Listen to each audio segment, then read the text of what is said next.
Hi, I'm Deboshmita and I warmly welcome you back to my channel. After like 4.5 days of bed rotting, I have finally decided to make a supposedly banger video because I'm going to tell you all the story behind my 100 in psychology. Basically all that I did, all the rules that I followed, and all the mistakes that I avoided making, which led me to a perfect 100, which was actually something that I had been manifesting for a long time. So without further ado, let us begin. I look like a melting pumpkin. In my diary, which has been my academic planner since the beginning of this year, I have noted down everything, like everything that I could recall, starting from, about the studying, how to prepare yourself, to how to present your answers, and then a lot of other things which I'm pretty sure nobody else is going to tell you. And even I wouldn't tell anyone, right? But since I have already crossed that stage, I am free to tell everyone, right? Without any hesitation. So let's go. So first of all, right, that CBSE is leveling up their game. So you need to level up your game as well.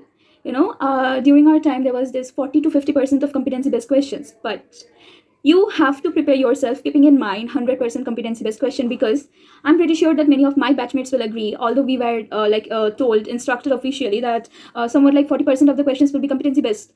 Almost all the questions felt like competency based questions, yes, trust me, in almost all the subjects. Like compared to the previous year questions, which were this year's questions were a bit higher in the standard, in the level of difficulty. Not that they were very difficult, easy to moderate was the usual trend, but yeah. So you have to make sure that you are well versed with each and everything that is given in your textbook. Which brings me to the first point. I stuck solely to NCERT. Yes, I did not, and I could not. I would never rely on any reference book or all-in-one, which I have heard many of my classmates used. So, like, because your NCERT is covering up everything, and once you have completed and very properly prepared your NCERT, you can be certain of the fact that yeah, I am not missing out on anything. I am not, there's nothing which I haven't studied. NCERT has to be treated as your religion and your God for the next 1 year, and if you're in class 11, for the next 2 years. And yeah, no all-in-one, no like no other reference book, no other question bank for the record whatsoever. You can look up to them, which I did, just for the questions, but never for the answers, because if you actually go through them scrupulously, you will find that those actually abound in mistakes, a lot of mistakes which a layman would have ignored. Secondly, I did not rush to finish my chapters. I did not. I took my own sweet time, even if it was putting me behind the entire class, or behind like somewhat like 10% of the class which was proceeding before me. Even if I was lagging behind, I always made sure that I am studying from within my comfort zone. No, you don't need to get out of your comfort zone. If your comfort zone requires you to study every chapter slowly and process every concept so that it is well embedded in your mind, then go that way. Somebody might finish a chapter in like 1 day, taking 4 hours. I had people telling me that they finished 2 chapters in 4 hours. Like, people will tell you a lot of things. Okay, so do not believe them. Whatever suits you, just believe that and just go accordingly. Okay, like I have been a slow learner, and I'm not embarrassed of that. Despite being a slow learner, it all rounds off to you performing on the D-Day. That is the final exam, and you did it. Like I did it. So that is what counts. I followed a particular sequence, like no matter how much time it took me. So I divided my chapter into chunks. Like for example, let's talk about the therapeutic approaches part. So firstly, I'm starting with the introduction and all the objectives of therapeutic approaches, and all the important elements of a therapeutic relationship. So I'm doing that, and then I am moving to the the differences given between psychodynamic, cognitive, behavioral, and humanistic existential. So I am doing that. I am doing the portion for now, and then probably the next day, because I'm having other subjects to cover up as well. So the next day I'm moving to two more portions, like just the way a proper, like a teacher who is well experienced will be teaching you chunk by chunk, not all the chapter, not everything at once. Okay, so that is why you are supposed to go. First of all, I took a cursory view, and my cursory overview was like, suppose when I'm on my way to the tuition class, or I'm on my way to the school, and I always had a reading of the chapter before attending the class. I always made sure that yeah, I at least know whatever topics are going to be covered by the teacher, even if it is just a very basic to most basic reading. Or being at least 2% prepared is better than being not prepared at all. So I followed the sequence. Firstly, a cursory overview, and then I enlisted all the topics and subtopics, like if I was doing that at home, enlisting the topics and subtopics in my diary. And then an in-depth reading and understanding line by line, and in between the lines. Why do they tell study in between the lines, read in between the lines? Because you need to understand the meaning of each and every line that is given, and meaning of each and every word. Each and every word counts. Okay, especially the technical terms. The lexicon, which every subject is having its own set of lexicon, and so does psychology. So you have to be well versed with those technical terms. And then I prepared my notes. Of course, note making is a very crucial thing.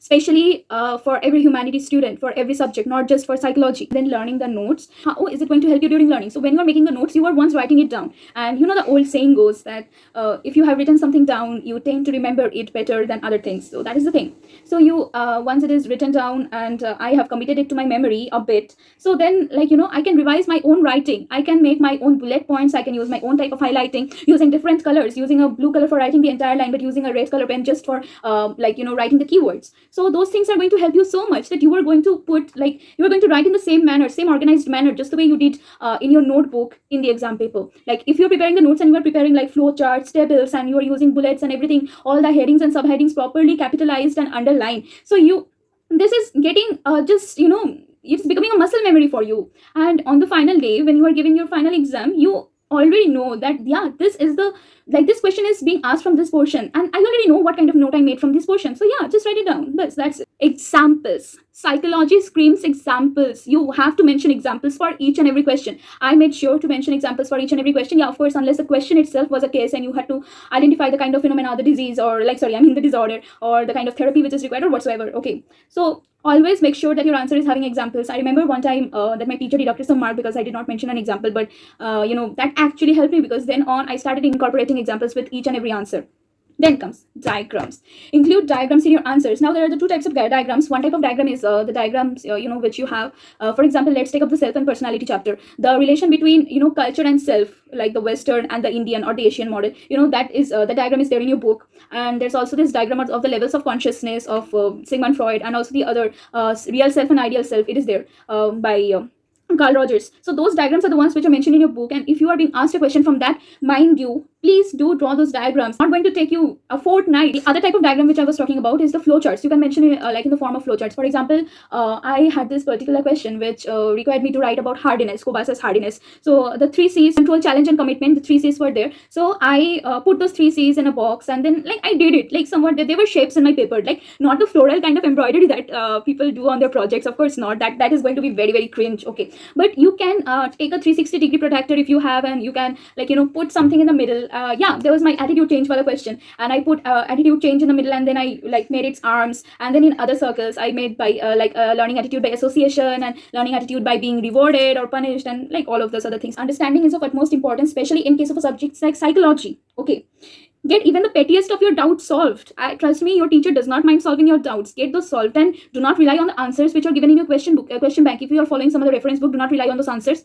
If you are solving any sample paper or something for the record, you solve them and get those corrected by your teacher. Do not rely on the answer key given in the books. Do not. Always get it verified from NCERT. Do not even rely on internet. Do not even rely on internet. Your ChatGPT is not updated. If you have understood the thing well, you are at the advantage of writing your own answer in your own words, definitely with the key terms. Now let me tell you what happened. Prior to my pre-boards, I had consecutive exams, so I could not finish revising psychology properly. But what I did was a very clever move. I went through all the facts which were there, like all the facts which, you know, which test has been developed by whom, and all those theories given by the psychologist. So I just went through those fact-based things, and all the headings and the subheadings, I went to them. I could not go through the entire textbook at the last moment. So what I was extremely anxious while I was writing my paper, because I felt that, yeah, I know this answer, but I do not know the exact terms. I know the keywords, but I do not remember the exact line. Only if I could have revised a bit before entering the hall, I would have been able to write. So I wrote it from my knowledge and from what I remembered, because I understood well. So afterwards, when I had a word with my teacher, I apologized to her in advance that, yeah, ma'am, I could not complete my revision. So I know I'm going to cut a sorry figure. But guess what? I scored 69 out of 70 because I remembered everything.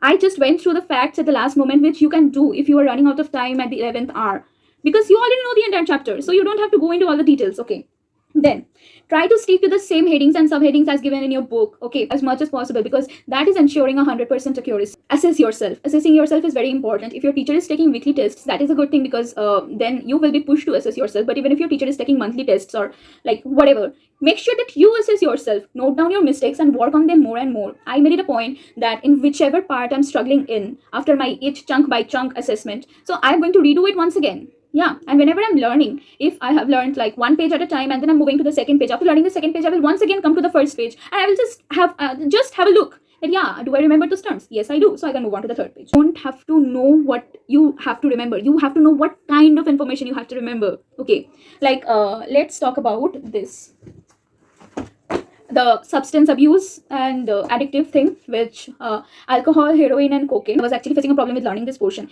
So what I did was that I, marked things. I'm telling you how.